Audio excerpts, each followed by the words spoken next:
When you discovered the law of attraction, you started to believe anything was possible.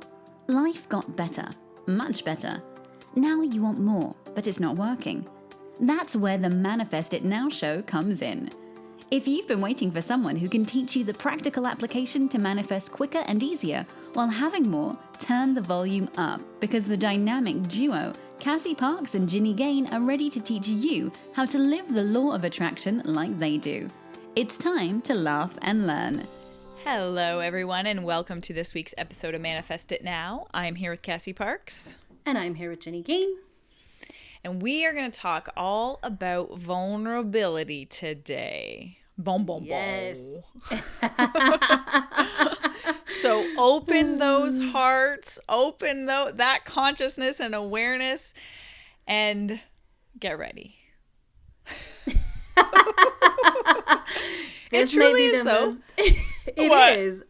I was just thinking about all the laughing and vulnerability, and what a great example we are setting about. Like, you can be both like vulnerable and light. Like, this doesn't have to be one. We get to choose the moments. We get to be in the moments that we need to be vulnerable. And I'm even going to go as far as to say, when we do laugh, if that's who we are being vulnerable. Oh, yes. There's so much good stuff to go in here. Yeah. I actually remember reading something about myself about like my personality type or something that says, oh, you're someone that deflects conversations with jokes. And I'm like, isn't that called bringing lightness into a situation? Isn't that called being vulnerable? Yeah. Let's just say I had a lot to learn about vulnerability on my path. Still am. I love that. Yes. So we're gonna talk about it. But first, Cass, what are you excited about? Oh man, I am excited about everything. I'm excited about, of course, that's what I always say. I'm excited about how things are unfolding. I'm excited to do this episode. I'm excited for what's coming up in my business, and just the end of the year is so cool. I just did a recording with 3 of my clients that will come out on my podcast in a couple weeks, and it's just so fun. And what's even more fun than how fun it was this glimpse into the future. And I'm not going to go into that whole thing because it would take a little bit to explain, but it just was it was extra because it was that glimpse into the future and getting to be in that future place, and also just having this amazing experience. So as always, I'm excited about everything. How about you? And you're excited about experiences. That's fun.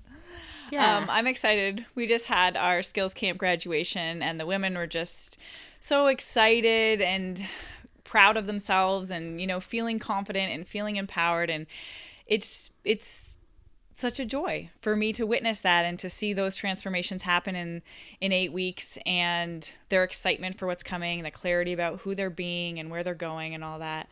And so yeah, that's what I'm excited about, is their transformations. And I do want to mention, so the next skills camp is going to be starting January 11th, and guys, it is the only one I'm going to be doing all year. So all of 2021. So if you are thinking or have been thinking about skills camp, January 11th is your time. So get in before then. So even if there's no information going out to you, reach out to me and I'll get you hooked up. I'm excited about that too. Yes. That's so fun. I love it. I have cool stuff happening in January too. It's awesome. Yeah, I didn't even tell you about that one, Cass.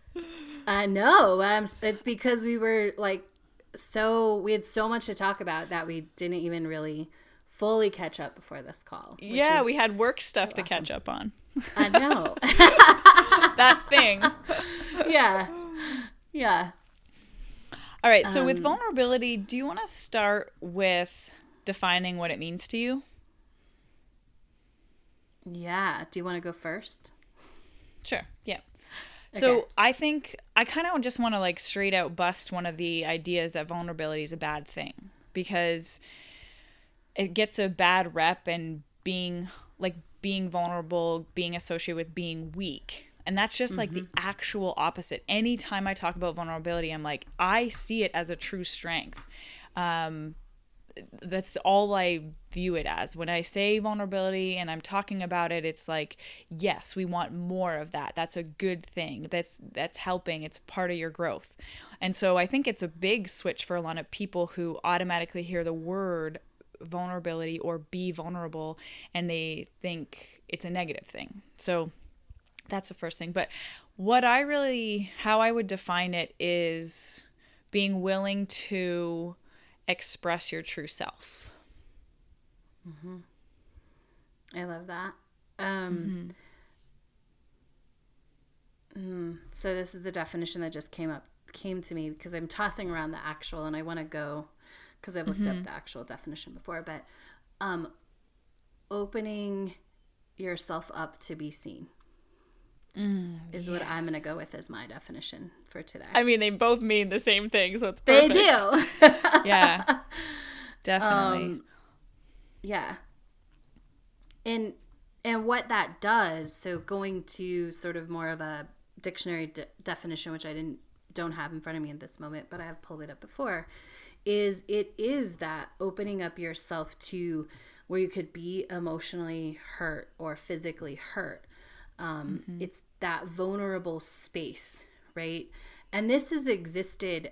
We go back to like the name, why in English, like we have an Achilles heel, like that was the only vulnerable space, spot on his body, like way back in, I don't know if it's Greek or the other mythology, but that was the only place he could get shot and be hurt. And so everything else is protected, but that was the thing that could take him out, right?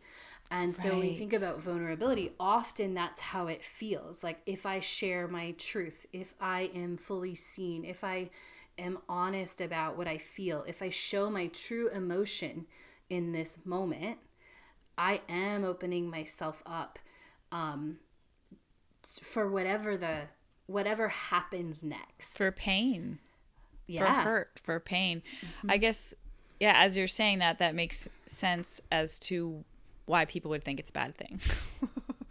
Right. Well, I think it's why, yeah. I think there's who two wants reasons. to do that? Yeah. Right. Who wants to be exposed for pain, right? So that's why would someone make that choice? Right. And so people just close off to that. And I'm excited to talk about why you would make that choice, right? Yeah, me too. Yeah. And I think the other reason is we as human beings, why sometimes vulnerability gets a bad rap, is that we as human beings we can sniff out when someone isn't being at their core of truth, right? Genuine. So genuine, yeah, when it isn't the real thing. So when there's sometimes things that come out or people are being emotional or sharing certain things and it's supposed to be vulnerable, but it has that weird feeling like I don't want to look at that, or I don't want to whatever. I think sometimes it's because there is, in marketing and the way that we're taught, there's almost like a fake vulnerability that goes on. And we don't want to be that. Like there's something underneath us. Like this, I don't think is conscious, but when we see that from other people, we're like, yeah, I don't want to be that. And what you're saying you don't want to be is fake. Yes, right? not that vulnerable. Underneath that. Yeah, that is not true. And so if it ever feels like that, I just want to make that note that is, we pick up on that. And you don't have to worry about looking like that if you're truly vulnerable, because truly vulnerable means you open yourself up with nothing but the truth, nothing but what is current and true for you in that moment. Yeah. So what you're saying, Cass, is sometimes what adds to this, the view of vulnerability, is that some people are trying to or labeling their expression as being vulnerable, but it's not actually authentic. It's trying to create something. And we, as a listener, reader, viewer, whatever, sense that. And then so when we're saying like, oh, that's vulnerability, like it's like we're learning, someone's telling us, hey, this is what vulnerable is, and we're not resonating with that. We're like, oh, I don't want to be that, or I don't want any part in that. Yeah. Yeah. And it doesn't have to be a judgment or anything else. It's this thing that I believe is happening sort of on this unconscious level is it's a good resistance, right? It's us being like, no, that's not it. I might not know what it is yet, but I know that's not it. And so, yeah, I think that creates some sort of confusion around it, or energetic confusion around vulnerability sometimes.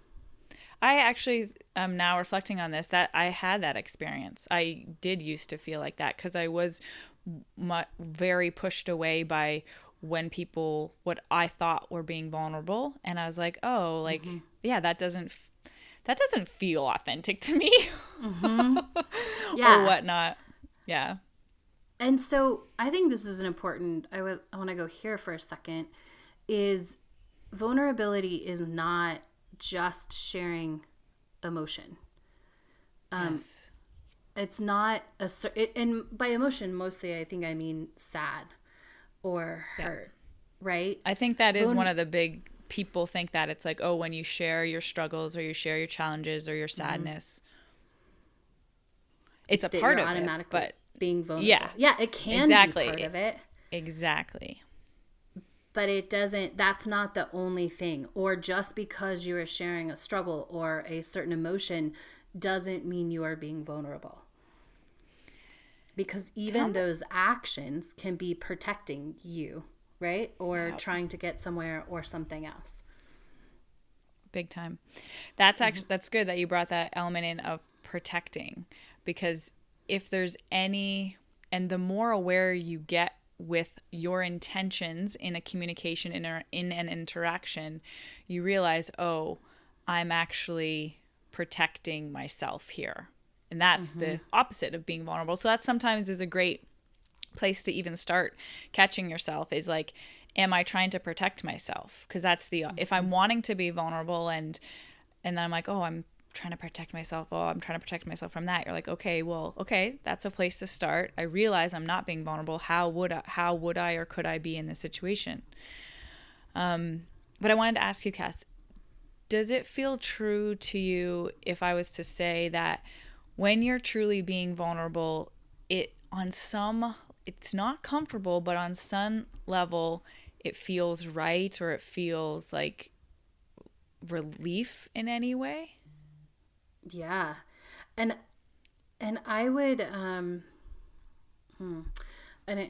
think I would even say that's the like openness. Like it does feel right, because it feels right to be fully express, right? So in any time that we're not being fully vulnerable, we are not fully expressing ourselves, whatever that is, right? So whether that is that we're sad or we're hurt or we're angry, or romantic comedy and is very powerful in real life, when we're showing up and we are telling someone how we feel in our most truth space, it does feel right, because it feels right as humans when we are open and fully ourselves. Yes. That was going to be my next thing. So I want to talk about why vulnerability like this is important. Why would someone choose to open themselves to be fully seen? That's awesome, because I had wrote down that question as we should come back to. Because you were saying, if you're wanting to be vulnerable, so why would you want to be vulnerable? Because, you want to be who you are, you want to be human, because you want to express your wants, your needs, your desires, like fully who you are. So you can be that, but there does come moments in our life where we need to express that. Yeah. I'm curious, would you say, I'm thinking as I'm asking this question, I think I have my answer. Would you say vulnerability only happens with other people, or do you be vulnerable with yourself as well? I think it's essential to be vulnerable with yourself. I agree. First. Yeah. And that is what, how Cass and I talk often about giving yourself permission to want what you want, to ask for what you want. Do you don't think that requires vulnerability? You're like putting yourself out there to you. It's like the what you're putting out there is like, what if I don't get what I want? That only happens in you. You know, you're the one asking of yourself, of something from yourself. You know, it's the same thing. Yeah, absolutely. Yeah, it's huge vulnerability. And that's where it starts. I want to make sure that we iterate that point. It starts with that honesty and that rawness with ourselves, which I think we would think, oh, we're always willing to ask or we're always willing to see ourselves, but we don't. And as humans, we're really good. Our brains are really good at sheltering us, hiding the truth, whatever. It's only when we stop for long enough to see that we can really start to see ourselves and become aware and be vulnerable with ourselves. I wanted to share, so how I talk about it, like, and the reason it's important is I feel like we're put here on this planet, and part of our core purpose is to expand and become conscious human beings. And that requires us to open and to be vulnerable. So to express the fullest, for you to realize your fullest potential, for us to be all that we can be and totally fulfill that purpose of being on this planet, that requires opening. And that's the essence of vulnerability. And so that's why it's so important. And it really plays in, I mean, specifically in my life, because I value the, deep love so much. That's the essence to that. Like the depth in life, you don't get there unless you open and open and open. And I think I've talked about it before, but that was part of my vows, is like to, to keep opening, to always stay open as best I can, and to stay open, to be vulnerable, to look at the things that, I was going to say, maybe I don't even know, but they come out throughout the relationship because it's a part of growth. So for anyone out there who values growth, this is a part of it. This is why it's so essential. And it's one of those like sneaky things that we think sometimes shows up as resistance, but all we have to do is just open, and it comes out as vulnerability. Yes. I love that you just said that, because so often this is the moment where just in coaching, like, right, a client will come and they'll be talking. And even when I ask, what do you want? Yeah. Right? What do you want? It's because there's that resistance to the vulnerability of opening, right? Yes. And when I say, what do you want? There is that opening, and there's that space and that rawness. Because often as humans, whether it's how we come and it's our nature to sort of undo it, or we've gotten taught it and then we are redoing it and opening, like, we tend to shut those things off. We tend to learn to not ask for what we want in a lot of situations. And the more you ask for what you want, the more opportunities you are going to be given to ask for what you want. So even as you grow, you ask more, you get more vulnerable. Yeah. You get really good at knowing what you want and how it feels to ask for what you really want. Yeah. I was just thinking, I was listening to this Abraham clip this morning, and a guy was up there talking, and they were going on, he wants to move out west and he loves the trees and loves the air, and they're, trying to coach him on that, and they're going on and on and on, and then they finally got down to it, and he's like, well, so also there's a guy, and they're like, what? They're like, so this has nothing to do with like air and trees, and that's like, so it's like what we're going for is like, yeah, I want that because of that and that, when actually we want that because what I really want is the relationship, It's kind of like trying to plan the how, but yeah, it shows up in so many areas of our life. Yeah.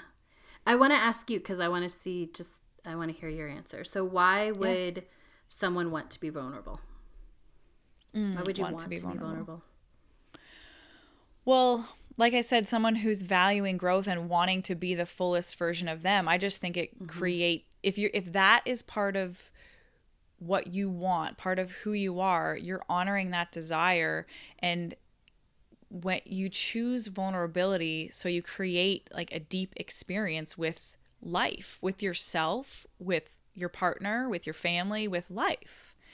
And that's why I would choose it. But it's up to everybody else. Like, why would you choose that? Maybe ask yourself that.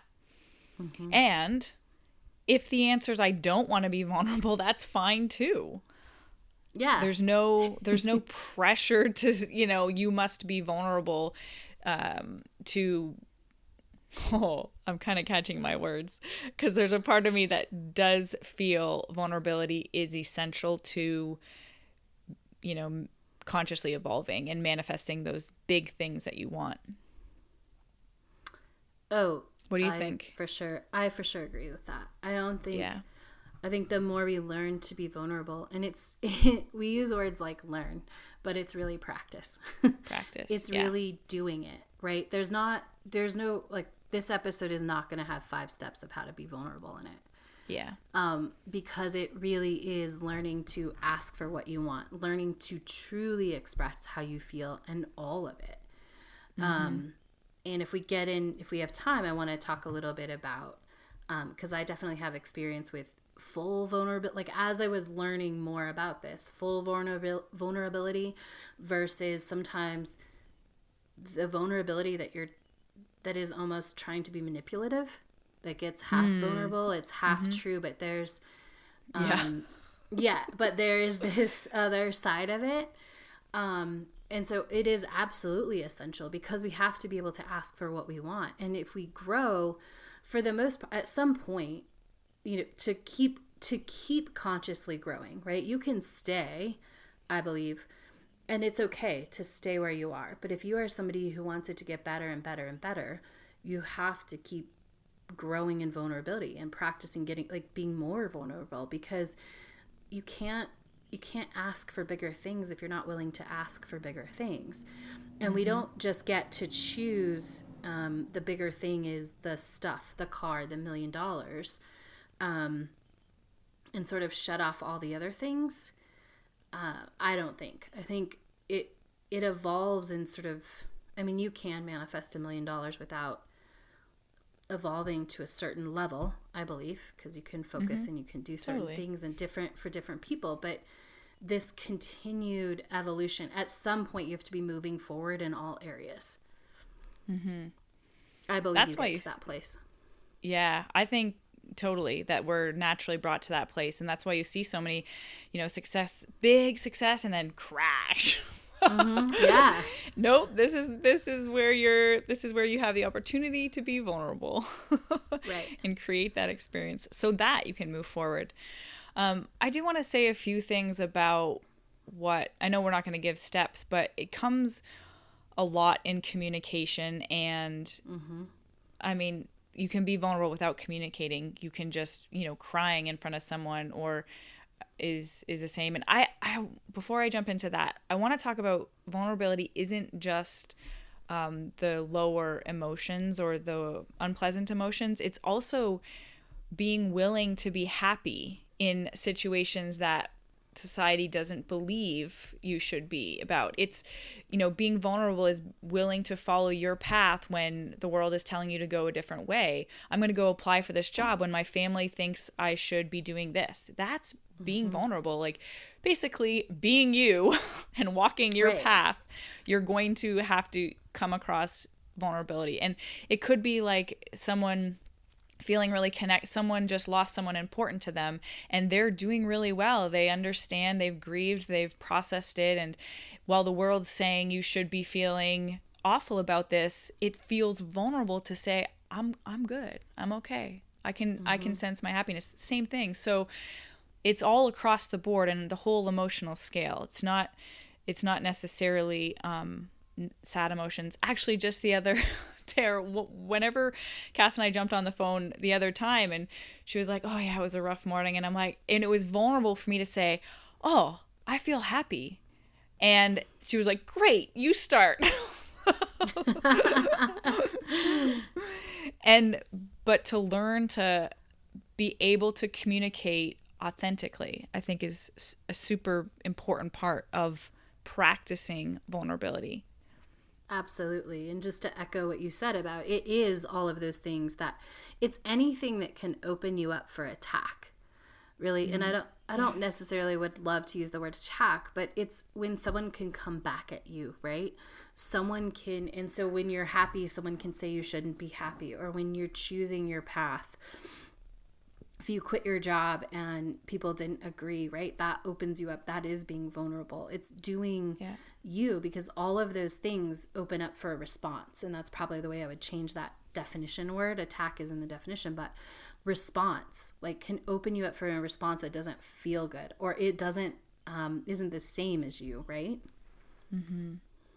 So hopefully our listeners right now are thinking, okay, I have been being vulnerable. I listen to your podcast when people think I'm weird. Yes. Oh, I love that. Or, I love all their laughing, like, and, I'm willing to say that I want to, go in a happier mode. Oh, and I had a point I wanted to make about vulnerability and feeling. Go ahead. I was just going to share an example. I think this comes up a lot so a lot of the women that come and work with me, it's mostly just them. They don't always have supportive partners. And I was just talking with a woman last week, and she was saying, I'm just going to keep this to myself, and I'm so excited about it. But what was coming up was a sense of, I don't feel connected to my partner. Right. Mm-hmm. So she's going through this experience and not willing to share it with him because of what he might think, and he might not be supportive. And I'm like, okay, here's, this is the most powerful opportunity, and this is how to approach it, and this is how to communicate. And it required her to be vulnerable, and she shared it with him and got the most perfect response. And the result of that for her is now, like, once you are truly vulnerable, I mean, especially with your partner, and you feel their love, there's no better feeling in the world than being vulnerable and knowing someone loves you because of who you are. So that's that's what you get. That's one of the good parts. The reward, I kind of almost want to say. Yeah. I want to come back to it, but I think there's a reward when there is no loving partner involved too. And I want to talk about that for sure. Absolutely. Yeah. But I think another way to put this is to feel no matter the response, right? Like, it's separate from the response you get. Like, it's to fully own, this is what I feel right now, or this is what I think, or this is what I believe. And anyone else's response is separate. Yes. Yeah. Owning your own response, owning how you feel, is being vulnerable in itself. Absolutely. Which is such a huge part of this work. Yeah. And owning it without any expectation is, like, the greatest lesson in the world. And I think, and I know for me, that came in when the response was not what I wanted, and still being able to walk away and be like, I was me. And that is... Yes. It doesn't matter. The response literally doesn't matter, because I owned what I felt. I was who I am. I expressed what I needed to express. And now I know I'm still okay. I just got, like, whole body goosebumps. That is so true. It's so true. I think that's a very empowering experience to have someone not, it not be the response that you expected or that would make it easy, and that you get to walk away owning who you are. You get, where I'm saying walk away, but I mean, like, look back on the situation, whatever it was, and say, I honored me in that. Mm-hmm. Oh, yes. Watch out. I know. It changes. Go ahead. But that's where you get confidence. And that's where you start to trust yourself. That's where you feel your power, is like when you own you, when you take charge of that. And, you know, it starts really from the place you have to know who you are and what you want, but then owning it. Yes.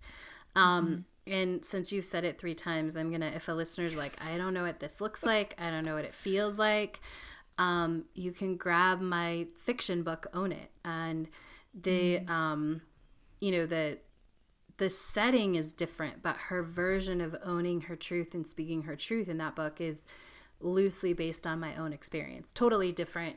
The characters are made up. I just said, whose story, I want to tell this story about vulnerability, and whose character does it match, right? And who does it happen with? But reading that and seeing that is often a really good way to understand vulnerability. And so you can grab Own It if you want a little fun extra support on this topic. That's awesome. And it's a great story. Where can they get that, Cass? Amazon.